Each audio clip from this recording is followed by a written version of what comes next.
My mother-in-law quietly pulled her husband, who had just returned from a business trip, into a room and showed him a photo. Jason, my eyes have been failing lately. I've seen Lynn getting into strange men's cars a few times these past couple of days. You better check if I'm not mistaken? In the photo, I am bending to sit into the back seat of a black Tesla. Jason gripped his phone and fell silent. He has always been gentle, preferring to digest his doubts alone rather than confront me with a single question. That day he got himself drunk, and the thunderous crash of the car accident became my eternal nightmare. At the wake, my mother-in-law suddenly pounded her chest and sobbed, "My poor son. I must have some kind of delusion to be talking nonsense, how could he be so desperate?" She whipped her head around and glared at me, her tears abruptly stopping. "But if you had really been proper, would he have believed me?" All the relatives' gazes immediately fixed on me. I was speechless, the whole world was spinning. When I opened my eyes again, I decided to learn to speak nonsense from my mother-in-law. There was still a scent of laundry detergent on the black lace panties. It struck my face with surgical precision, then slid onto the floor I had just dried. "Lynn. Have you no shame? You expect my son to wash your underwear? Is he your man or your servant?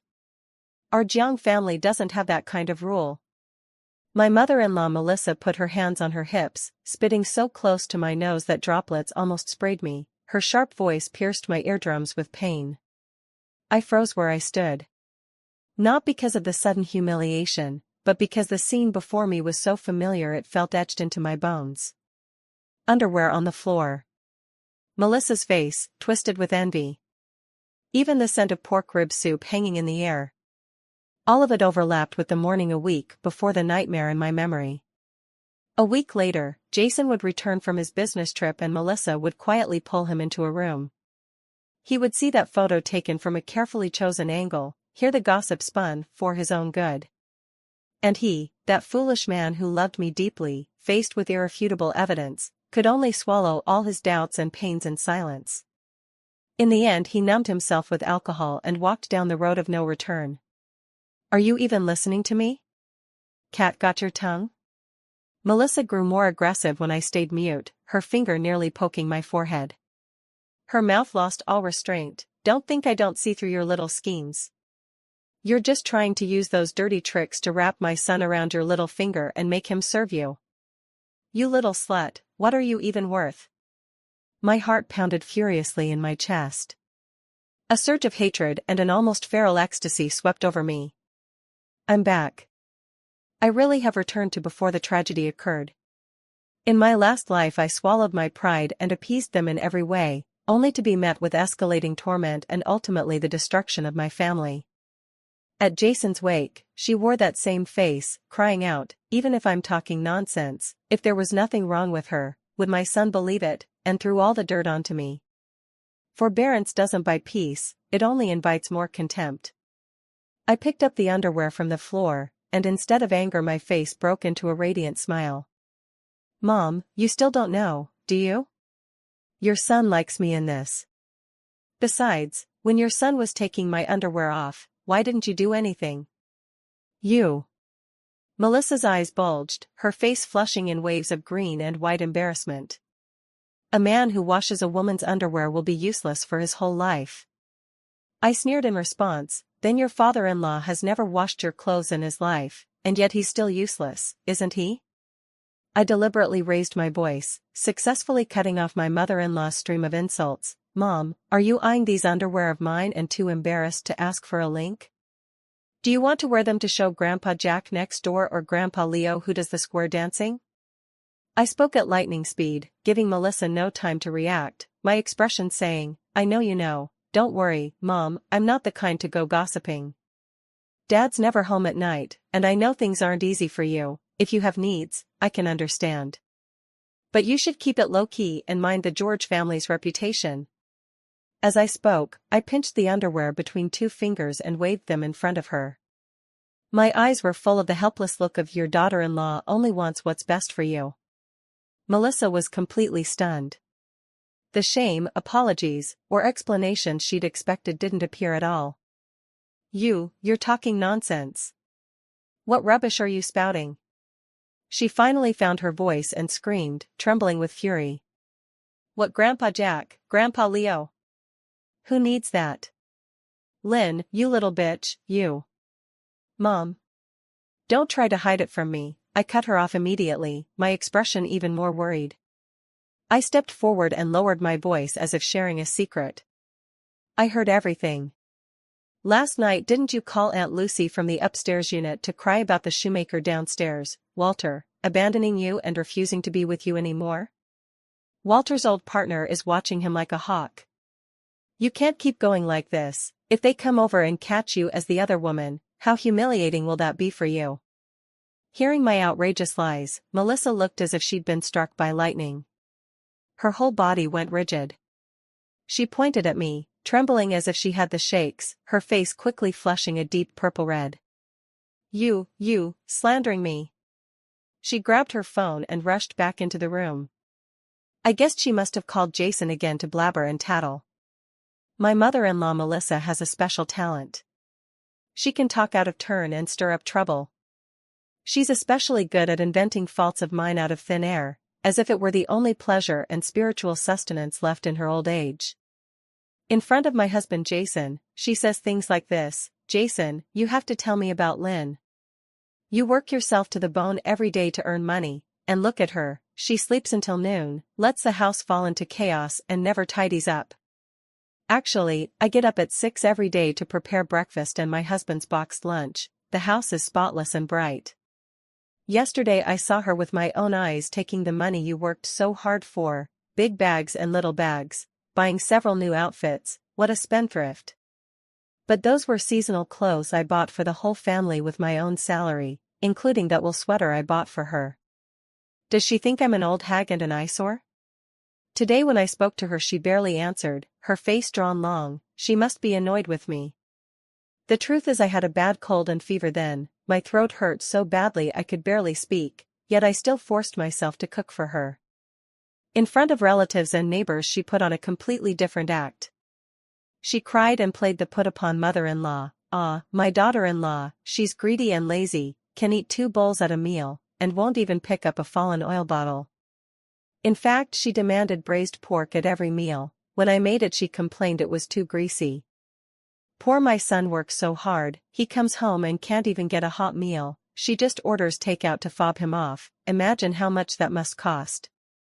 The fact is Jason loves the dishes I cook the most, only when I work late do we occasionally order takeout.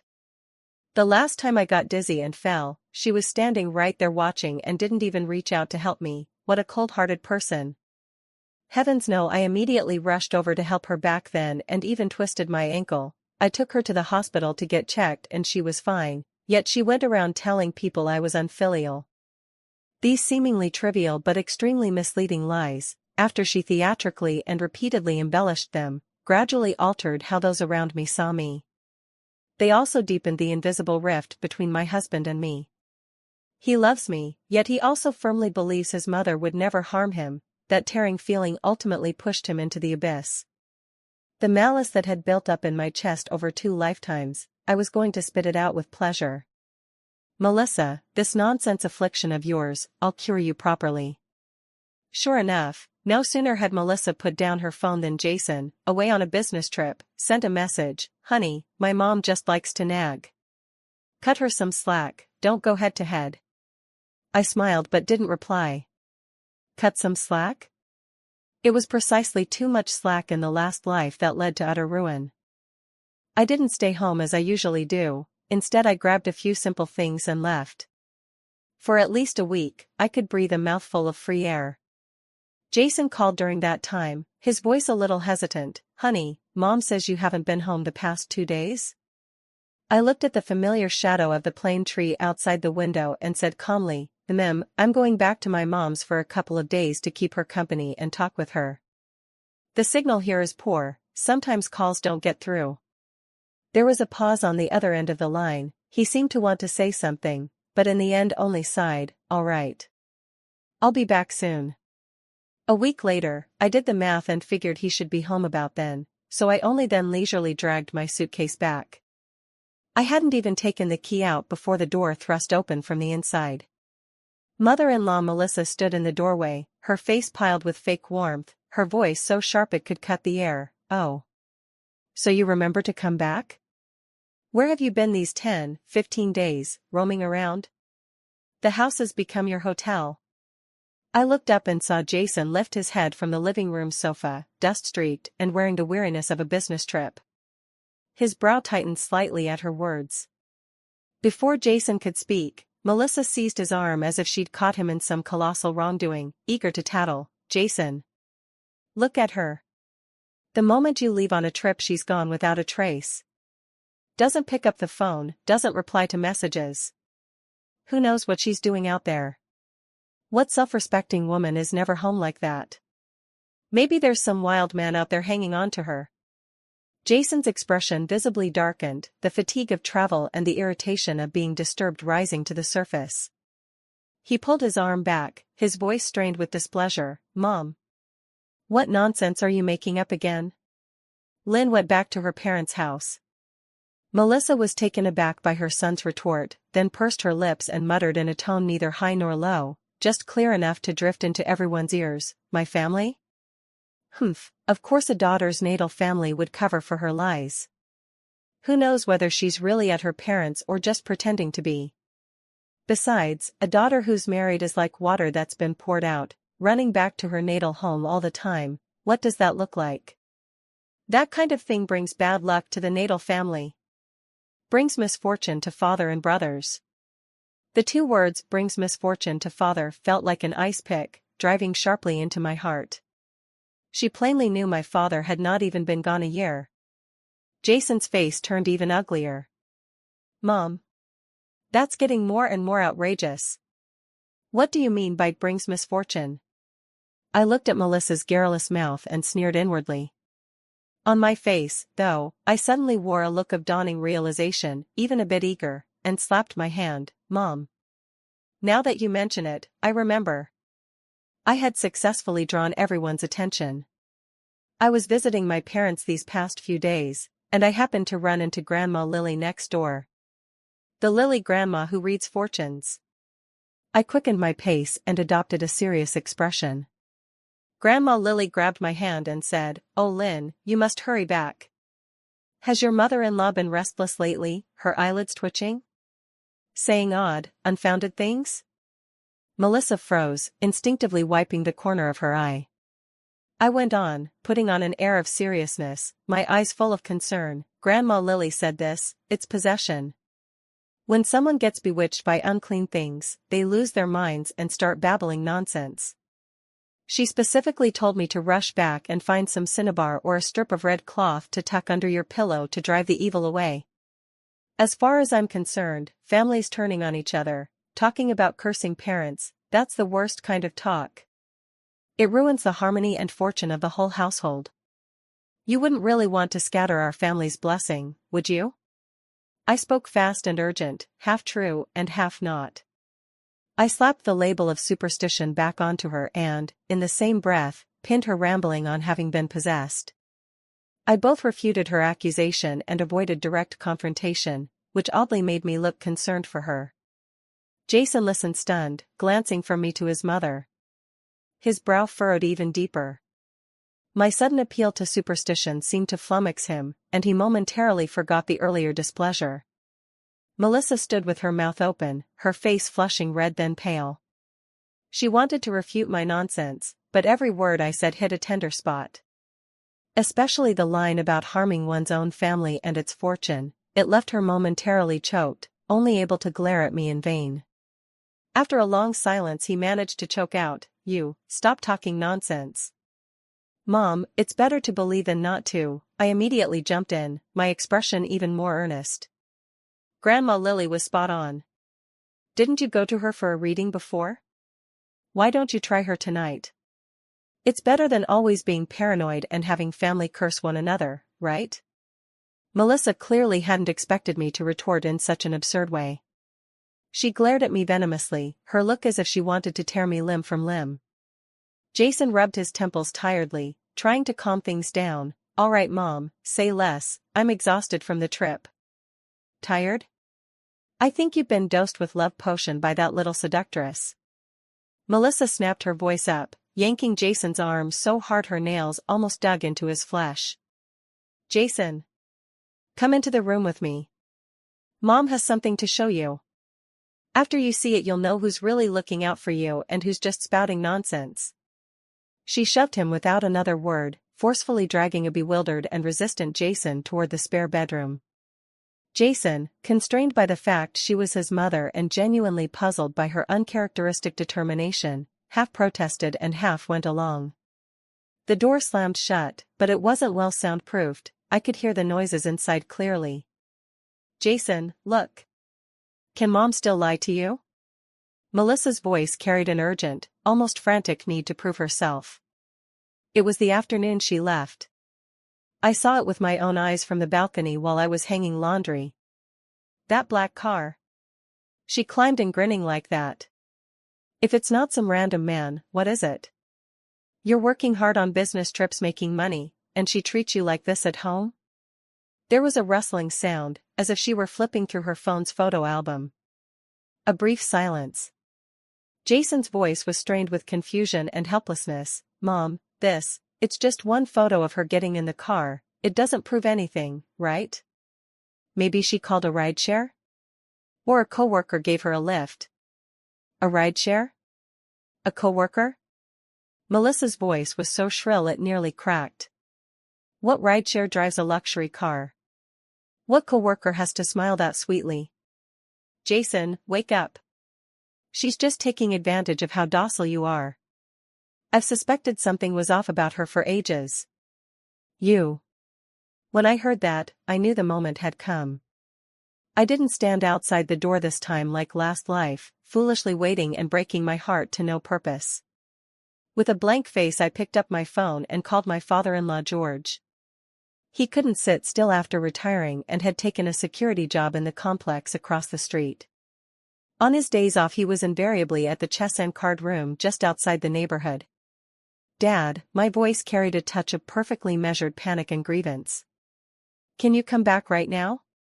Mom is acting strange, she's grabbing Jason, insisting I have someone on the side, and she even pulled out a photo taken who knows when. No matter how I tried to explain she wouldn't listen, and they're arguing inside. I really don't know what to do.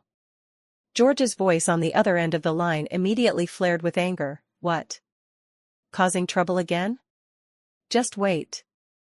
Within 5 minutes the front door was roughly opened with a key. Father-in-law George walked in with a stern face. He still smelled of smoke, clearly dragged back from the gambling table. What is all this racket about? He bellowed, his voice booming with the impatience of the head of the household. The door to the spare bedroom opened. Melissa saw George come back and froze for a moment. Then, as if she'd found an ally, she immediately pointed at me and began to wail to George, George. You're back just in time. Do something about your good daughter-in-law. She's gone wild. She's been cheating and then trying to turn it around on me. I even have proof. Jason followed behind, his face even uglier. He was still clutching his phone, and shot me a complex look. Proof? George's brow knotted into a frown as he looked at Melissa. What proof? It's a photo of her getting into a man's car. Melissa snatched the phone from Jason's hand and, like a proud exhibitor, handed it to George. Her voice was agitated. Look. Clear as day. Irrefutable. George narrowed his eyes at the photograph, then looked up at me, his gaze keen. I took a deep breath. Before George could ask, my face instantly filled with an injustice even greater than Melissa's, my voice trembling. Dad. You've finally come back. If you hadn't, this family would have been torn apart by Mom. I had successfully drawn everyone's attention onto myself. Mom. What on earth do you want to do? I turned to Melissa, the tears came without warning, hovering in my eyes. Just because I accidentally saw you at the mall entrance last time, walking around a jewelry store laughing and chatting with some greasy-haired man in a leather jacket, you have to fabricate this to destroy me? Are you not going to stop until you drive me out of this house? Those words struck like thunder out of a clear sky. The excitement and smugness on Melissa's face froze mid-expression, her eyes nearly bulged, her mouth hung open, and she couldn't get a word out. George's face went suddenly grave, his gaze stabbing at Melissa like a knife. What jewelry store? What greasy-haired man? Before he retired he was the workshop foreman, he cared most about face and was deeply suspicious. You're talking nonsense. Spitting slander. Melissa finally found her voice, denying sharply. But there was obvious panic in it, and her finger shook as she pointed at me. Me lying? I felt as if I'd been rocked by fury, tears sprang out, yet I countered with clear logic. Does that uncle have a big black mole on his left eyebrow? Were you the one trying on a gold necklace and asking if it looked good? If I hadn't happened to pass by and see it, I wouldn't have believed it either. I've been holding back because I was afraid Dad would be angry, I didn't dare say anything. I never expected. You actually went and made up that lie today just to shut me up. Mom. Your heart is too cruel. I tossed out the details with surgical precision, each word struck like a hammer, landing hard on Melissa's guilty conscience. After all, she did like flirting with the old man outside sometimes, trading harmless jests. Naturally, it also landed squarely on George's suspicion. Melissa. George's voice shot up, charged with thunderous fury. Is that true? Which son of a bitch? You fucking dare cuckold me? No. George, listen to me. She made it up. She framed me. Jason, say something for Mom. Melissa panicked, her face as pale as paper. She tried to grab George but was shoved away harshly, then tried to beg their son. Jason was completely dazed. He looked at his hysterical mother, at his furious father, then at me, tear-streaked but speaking with absolute certainty. He opened his mouth and found he couldn't say a thing, utterly lost in confusion. Made up? Framing me? I cried, my shoulders shaking, yet I pressed on, my tone edged with the despair of someone driven to the wall and losing control of her words. Fine. So you say I'm making it up, Mom? I'll call Aunt Susan right now. Aunt Susan runs the seniors' activity center downstairs, she's fair and warm-hearted. Whatever happens in the neighborhood, Aunt Susan might have seen it too. Let's have her help us sort this out so you can't accuse me of framing you. I spoke fast and urgently, sounding like I was searching for a witness, but in reality I was dragging Aunt Susan, the woman who hated Melissa most and loved stirring up trouble, right into the fray. The moment Melissa heard Aunt Susan's name, her face changed and she snapped, "What do you want her here for? That gossipy hag. This has nothing to do with her." But it was too late. I didn't even wait for her protest, I immediately pulled out my phone and quickly dialed Aunt Susan. Aunt Susan. Are you home? Could you possibly come upstairs for a minute? My mom's gotten the wrong idea. She's insisting that I got into some strange man's car last week, right by the back gate of the complex, on Friday around 3 in the afternoon.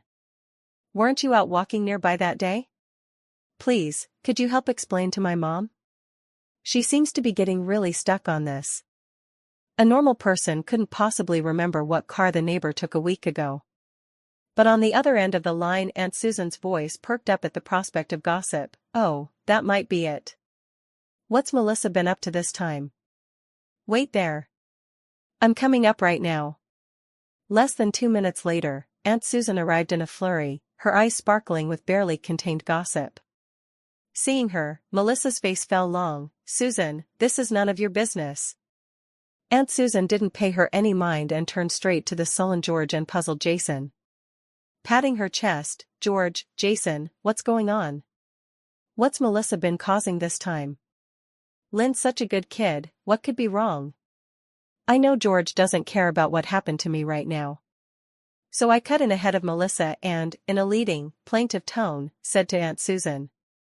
Aunt Susan, my mom insists she saw me get into a black car through the community back gate that afternoon around 3. She even says I was involved with the driver, but I remember the rideshare that day had a woman driver. My mom must have been mistaken, right? Also, since you're in the complex all the time, have you seen any unfamiliar faces lately? Or, anyone who just looked like they weren't a proper person? Aunt Susan took the bait. Her eyes flicked, she slapped her thigh as if she'd just remembered, and pointed at Melissa. Oh. I remember Melissa. I didn't notice what Carlin got into. But I did see you. Just the other day. Aunt Susan spat, words flying, vivid as a stage show. Over by the back door by the trash room. Wasn't there an old man standing there with his hair slicked back and glossy, wearing a black leather jacket, talking? Didn't that man's left eyebrow have a big mole on it? Shifty-eyed. You could tell at a glance he was no good. You two were whispering away for ages. Melissa. You were even laughing away like it was fine. What? You keep company with men outside the house, then turn around and make up stories about your daughter-in-law? What are you up to? That description was even more specific and vivid than the details I'd accidentally let slip before. It was as if she'd seen it with her own eyes. Melissa trembled with fury and screamed, "Susan, you're talking nonsense. When did I ever speak to that kind of person? Stop spreading lies." Me spreading lies? Aunt Susan put her hands on her hips, overflowing with combativeness. Do you think what I saw with my own eyes could be fake? Did you maybe take a little paper bundle from his hand? All secretive and mysterious. I felt something was off right then. No wonder you've been sneaking out the back lately. Turns out you were meeting a lover. You're talking rubbish. That was. Melissa was speechless and couldn't refute it. George's expression could no longer be described as merely bad, it was like a storm about to break, chaos filling the house. He stared at Melissa so hard it seemed to pin her down, his voice squeezed up from deep in his throat. Melissa. You better tell me clearly. Which wild man? What was in the paper bundle? Melissa was sweating profusely, and could only blurt out the truth. It's traditional Chinese medicine. I smiled. Mom, what's there to hide about TCM? If Dad doesn't believe you, just take him to the clinic and confront him face to face, right? Melissa started sweating even harder. He ran off. I, of course, knew. Melissa had recently found some itinerant healer from who knows where, spent a lot of money to get a bunch of remedies. I also knew that this so-called healer was a complete charlatan. He had given her a few of the cheapest herbal roots and then took the money and ran. Melissa sighed about it for several days. Now that the scammer was gone and there was no longer anything to do about it, George grew even angrier. Melissa. How dare you lie to me? Sensing the moment was right, I added another stick of firewood just in time, and as if suddenly remembering something, I said to George with a quiver in my voice, Dad. This matter has to be investigated to the bottom, for the peace of this family, and so Mom stops being so paranoid all the time. Why don't you check Mom's mobile banking? See if she's had any unusual large withdrawals lately? I think I saw her at the ATM outside the complex last time. She withdrew a lot of cash at once, looking all flustered. Lynn. How dare you? Melissa screamed, trying to lunge forward to stop him. George grabbed her wrist with a terrifying force. With his other hand he roughly snatched her phone, unlocked it with her fingerprint and began scanning the bank statements. In the deathly quiet living room, only the glow of the phone screen and George's increasingly heavy breathing remained. Suddenly he snapped his head up, bloodshot eyes, almost crushing the phone in his grip. Melissa. 3 times last month in a row. 5,000 each time. 15,000 in cash total. What did you take that much cash for? Did you give it to that wild man? Melissa's face went ashen, her body trembling like a sieve. I didn't. I gave it to my brother. His family urgently needed it. It was to help my birth family. Supplementing my parents' household? George cut in sharply, his voice terrifying. Why can't you transfer the money openly to help your parents? Why do you have to sneak around and withdraw cash in 3 installments? Melissa cried, tears streaming. I was afraid you'd think the worst, that's why I took out cash. George, please believe me. I immediately, standing beside them, in a voice not loud but clear enough for everyone to hear, murmured almost to myself, withdrawing cash, leaving no record. Then, Mom just said my family would help cover up the lie. My mom's younger brother would certainly be even more likely to help her hide it from Dad, otherwise why wouldn't they transfer the money? How can this be explained? Those words were like the sharpest dagger, completely cutting off Melissa's last retreat and igniting George's final shred of reason. Melissa! George completely exploded, raising his hand and slapping her hard. Smack! The loud slap rang through the living room. Melissa staggered into the wall, clutching her face, utterly stunned, only capable of wailing, "I didn't. I really gave it to my brother. If you don't believe me, I'll call him right now." "What call?" "You two siblings wear the same pair of pants. In cahoots to cheat your old man." George thundered in fury, pointing at her nose. "Cash? Oh, cash. Melissa, if you don't spill, down to the last cent, where this money went today, I'll break your legs." The flames of conflict were fully ignited. And they were firmly fixed on Melissa's irreconcilable story about the cash and the mysterious man Aunt Susan had confirmed. I watched this scene spin out of control, watched my mother-in-law utterly speechless, nailed to the pillar of shame in complete disgrace, and felt a cold, calm stillness in my chest. "Mother-in-law, weren't you always so fond of spinning tales that kill without a trace? I built the stage for you, summoned the best witness, and armed the details to be deadlier. Now you can taste for yourself the corrosive, all-consuming power of public condemnation. You better hold that scalding, filthy water steady." George clenched Melissa's phone, his fingers trembling slightly with rage. He unlocked it, the recent chat list stared him in the face. Melissa's pupils contracted at once and she let out a piercing scream.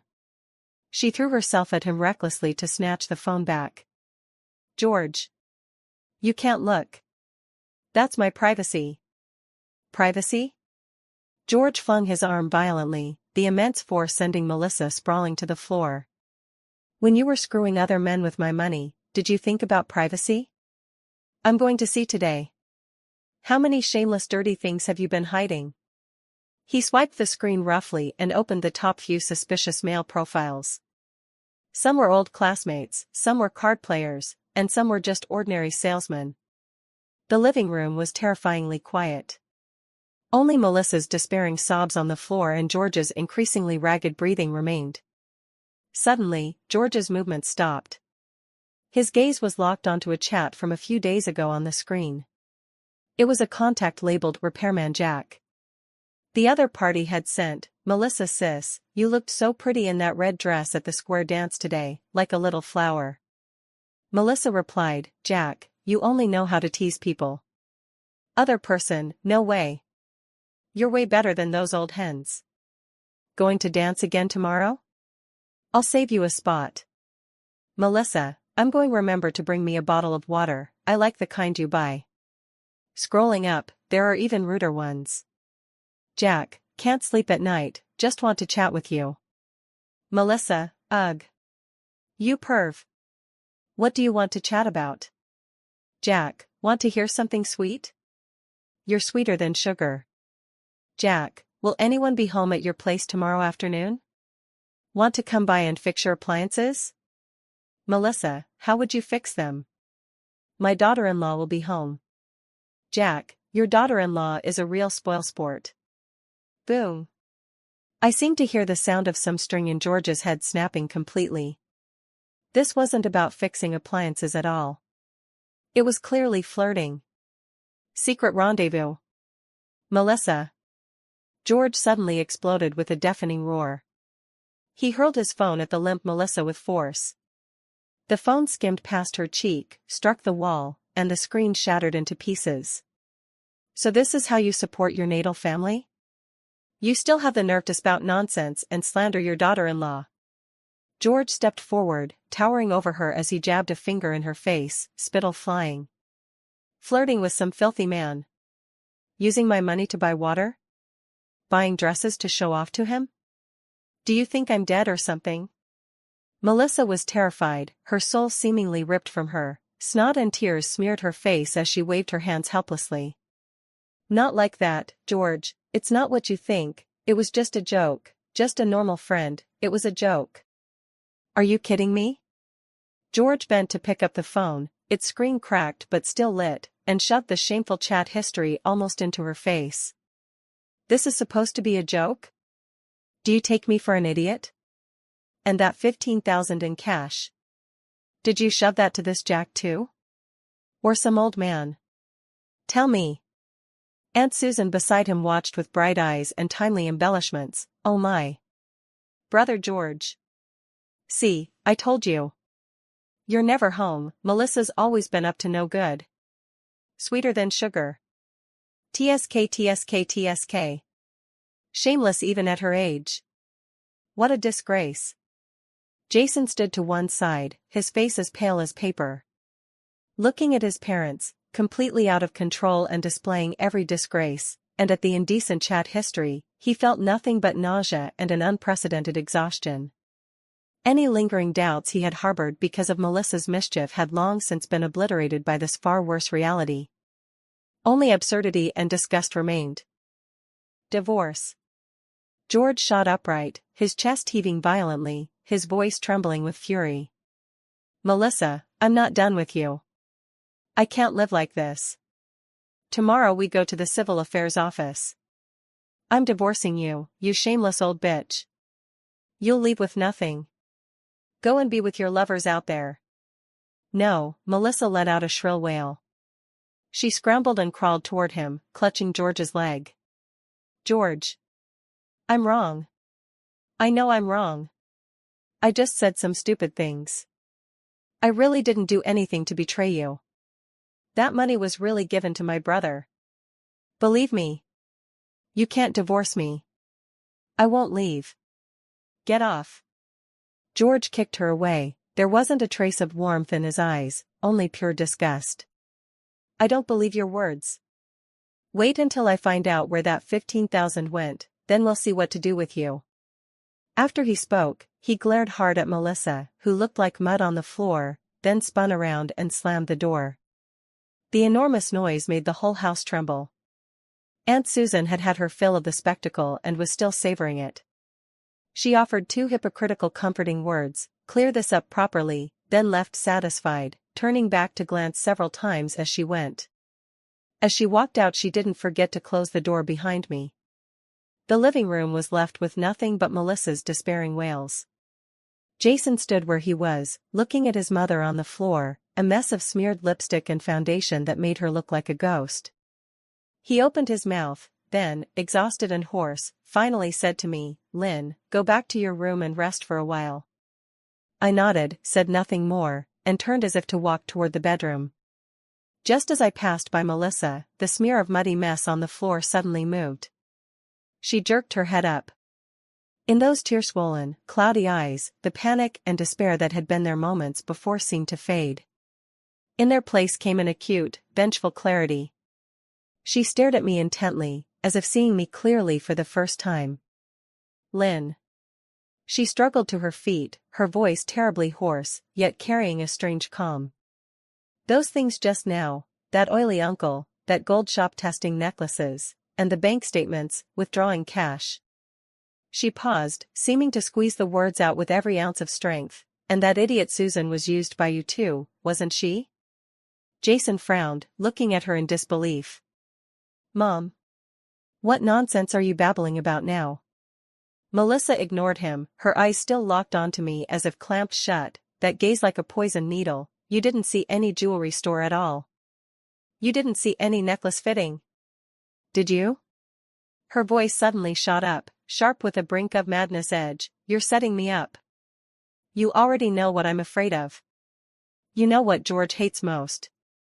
You know Susan is just waiting to see me humiliated. You planned all of this, step by step. Isn't that true? She stumbled forward a step, staring me down, roaring, you called George back not because of that photo of you getting into the car. From the very start, this was your idea. You wanted to dump this pile of filth squarely on my head. Isn't that right? Tell me. Her hysterical accusations echoed through the living room. Jason, stunned by her near-mad tirade, looked at me helplessly, unsure what to do. I stopped pretending to sob. My shoulders ceased trembling. The hand covering my face slowly fell away. When I lifted my head, there was no trace of grievance or tears on my face, only a cold calm. A hint of mockery lingered at the corner of my mouth. I met Melissa's look, so full of resentment it seemed about to bleed, and smiled lightly. "Mom," my voice was steady without a single ripple, "are you only realizing this now?" I took half a step forward, closing the distance to her, and clearly saw her pupils contract sharply. Or what? I tilted my head, my eyes devoid of any warmth. "Are you really waiting to use that selectively cropped photo to stir up trouble again, to plant seeds of suspicion in Jason's mind once more, to throw this household into chaos again, to force him to the brink again?" Melissa seemed as if her throat had been seized, her breathing suddenly became rapid as she pointed at me. You really? Of course I'm talking nonsense," I admitted briskly, my tone even a little light. "Learned it from you. Aren't you the best at this? Snatching at rumors, creating something from nothing, talking rubbish, using it to drive people to despair." I watched her face go instantly deathly pale and continued, measuredly, each word striking like a whip, "As for those chat logs with that so-called Jack. Mom, you know perfectly well what you were thinking when you were flirting with those old men. A fly won't bite a seamless egg, that was a line you used to lecture me with all the time. As for that 15,000 yuan. I paused, gave her a meaningful look. "If you say it was to help your natal family, then fine, consider it help. Anyway, Dad wouldn't believe you now, would he? You poisonous woman. How cruel you are. You set me up." Melissa finally understood completely. She hadn't fallen into a pit, she had been standing, from the start, inside the grave I had dug for her. She screamed, losing her mind once more, claws bared as she lunged at me. This time I didn't dodge. Jason, however, took a sharp step forward, placing himself between us and seizing the wrist of the hand his mother was swinging. His face was extremely ugly, his eyes full of complex emotions. "Mom." Jason's voice was low and repressed. "Have you had enough? Aren't you embarrassed enough yet? Jason. You heard it. You heard her confess. She did it on purpose. She hurt me." Melissa seemed to clutch at a final straw, frantically crying out at her son. Jason closed his eyes. When he opened them again, there was only a bitter coldness in them. "All I heard was that you were the one who took out that photo first. All I saw were your vague chat logs and inexplicable cash. Mom, you can't blame anyone for how things have come to this." He yanked his hand away from hers, his tone ice cold. "If you want this family to keep even the last scrap of dignity, calm yourself down." With that he stopped looking at Melissa, who had gone completely rigid and ashen, grabbed my wrist, and turned toward our bedroom. The door closed behind us. I heard Melissa's muffled sobs and curses from outside, but felt nothing at all. In the room, Jason loosened his grip on my wrist and rubbed his brow wearily. After a long while he finally spoke in a hoarse voice. "Lynn, about today. I know my mother went too far. You were wronged, and from now on, I won't let her." "Jason." I interrupted him calmly. He looked up at me, as if sensing something, a flash of panic in his eyes. I walked to the bedside table, opened the bottom drawer, and took out a document I had prepared long ago, handing it to him. On the white cover, the title "Divorce Agreement" made his pupils contract sharply. "What is this?" His voice was dry, trembling with disbelief. "As you can see, a divorce agreement." My tone remained steady. "I've already signed it. I didn't ask for much of the house or savings, just what the law stipulates." "Why?" Jason sprang upright as if burned, not taking the agreement but staring at me with fixed intensity. "Because of Mom's thing today?" "Yes. She's a bastard. She deserves to die. I can make her leave. I can never let her cross this threshold again. We can move out." Lynn, there's no need to take it this far. I looked at his face, written over with pain and confusion, and it did touch me. He was a good man, gentle and even a little cowardly.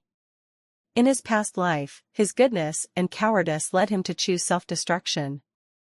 In this life, his goodness and cowardice still couldn't shelter anyone in the storm, including himself. I shook my head slightly. There was no resentment in my eyes, only a clarity and exhaustion born of having faced life and death. Not entirely because of Mom, I said. It's because of you, Jason. He froze. I know you're a good person, you don't want to hurt anyone. I looked at him, each word clear and cruel. When your mother spouted nonsense and sowed discord again and again, you chose silence, chose to absorb it yourself. You thought that was tolerance, that was keeping the peace. You saw her paranoia and madness plainly, yet you always hoped she'd change, always expected me to endure without limit. Today, you saw her at her worst, and you also saw my retaliation. You knew it all along, but in the end all you did was push her away and tell me it won't happen again. My voice was low, but it struck him like a hammer. Jason, I'm tired. I sighed deeply. That breath seemed to carry the weariness of 2 lifetimes. I'm not asking you to choose between me and your mother. I just can't see any hope. I don't see the courage in you to stand up and resolve this completely. I don't see a day when this family can truly be at peace. Your kindness has become a breeding ground for malice. Your cowardice has become a blade that cuts everyone. I don't want to become hysterical like her one day. I don't want our future children to grow up in an environment like this. I laid the divorce agreement gently on the bed.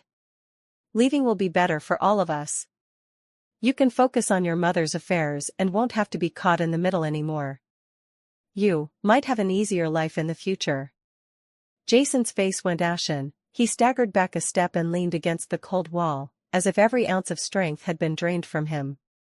He opened his mouth to argue, but found that every word I had said pierced the most helpless, most shameful places like needles. He had no energy to defend himself. So, there's no way to salvage this, is there? He finally asked hoarsely, his eyes rimmed in red. I shook my head, my gaze steady. Jason and I quickly completed the divorce paperwork. He tried to persuade me to stay, but my mind was made up, and in the end he had to let go. Mother-in-law Melissa and father-in-law George made an even bigger scene. George was determined to divorce and insisted she leave with nothing. Melissa cried, caused a commotion, even threatened to hang herself, but the evidence was irrefutable, and Aunt Susan spared no effort spreading the facts around the neighborhood. Her reputation was completely ruined. In the end, she could only slink out of that home. It said she rented an old small place and lived alone. Although Jason occasionally went back to see her and brought some living expenses, his eyes always carried a distance and an unshakable barrier. She had lost her husband and also her son's understanding and respect. One can imagine what her later years were like. As for me, reborn, I tore the script of fate to pieces with my own hands. The rest of my life is long, I will live only for myself.